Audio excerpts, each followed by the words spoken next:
আসসালামু আলাইকুম প্রিয় বাংলাদেশি ভাইয়েরা এবং প্রবাসী ভাইয়েরা, আপনারা দেখতে পাচ্ছেন বর্তমানে আমি আছি মালয়েশিয়াতে। মালয়েশিয়া আমি ভিজিট আসছি গত 13 তারিখে।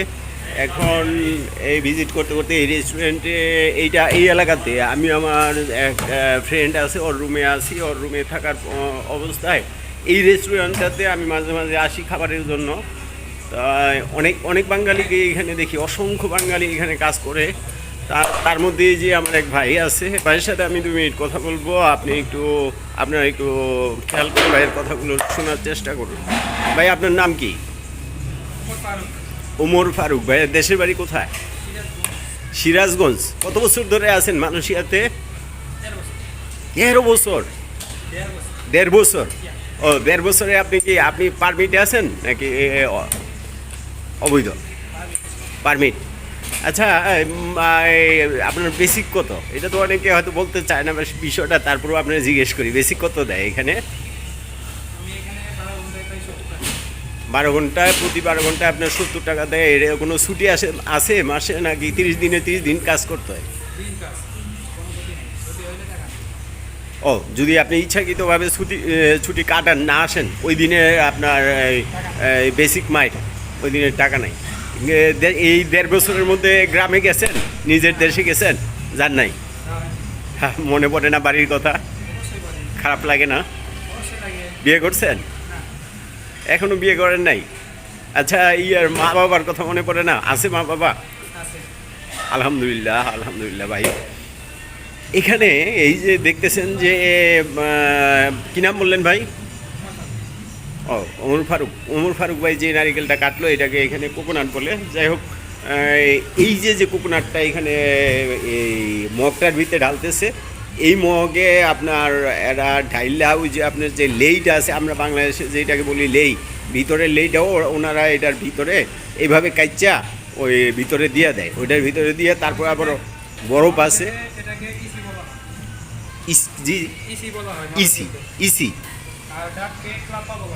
প্লাম্বা, এটা প্লাম্বা, কালাপ্পা। ও, আয়ের কালাপ্পা। এই মানে কোকোনাট হইল ইংলিশ শব্দ, এটারে মালয়েশিয়ান ভাষায় বলে আয়ের কালাপ্পা। এইখানে এইটাকে এই যে এইভাবে দেখতে পাচ্ছেন যে মগের মধ্যে এইভাবে আপনার ডাবের পানি এবং ডাবের লেই টোটাল সব কিছু দেওয়ার পরে আপনার এখানে আবারও আইস দেওয়া হবে। আইস, এই যে আইস দিতেছে আপনার, এটার ভিতরে আইস দিয়া কাস্টমারকে এই আপনার একটা পাইপ দিয়া এভাবে দিয়া দেয়। কাস্টমার এইভাবে এটারে ওই পাইপ দিয়া খাবে, এবং লাস্টে ওই যে একটা চামচ দেওয়া হয়েছে, এই চামচটা দিয়ে ওই লেইটা খাবে। এখানে নিয়ম এইটা। তো ভাই, ভালো লাগলো আপনার সাথে কথা বলে।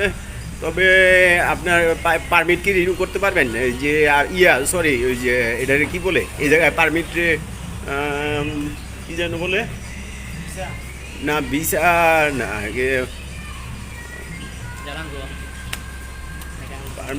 পারমিট এই জায়গায় কয়, কি জানি কয়, এটা আমি ভুলে গেছি। ভিসা। আচ্ছা, ভিসা আবার নতুন করে লাগাইতে পারবেন? মালিকই লাগাই দিব না? যার কাছে আছেন ইন্ডিয়ান, উনি আবার লাগাই দিব?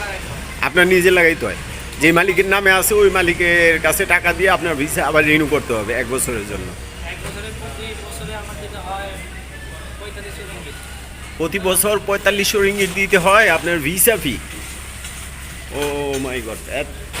একটা মানুষ যত টাকা কামায় এখানে, তার ভিতরে আবার তার থেকে আবার ওই সরকারের দিয়েই তো ভিসা ফি 4500 রিঙ্গিট। 4500 রিঙ্গিট হইতেছে আপনার 1000 রিঙ্গিট হইল 3000 টাকা, আর প্রায় 1.5 লক্ষ টাকা প্রতি বছর একটা মানুষের আপনার ভিসা ফি দিতে হয়। তারপরে নিজের খরচ, নিজের থাকা খাওয়া, আপনার এই থাকা আর খাওয়া এই হোটেল কোম্পানি দেয়, কোম্পানি দিতেছে। তারপরে নিজের একটা খরচ থাকে, দেশে যাওয়ার একটা ব্যাপার থাকে, যাওয়া আসার সময় নিজের ওই খরচগুলো বহন করতে হয়। যাই হোক, তারপরেও ঠিক আছে ভাইয়া, ভালো থাকবেন। আল্লাহ হাফেজ। দোয়া রাখবেন ইনশাআল্লাহ। আল্লাহ হাফেজ।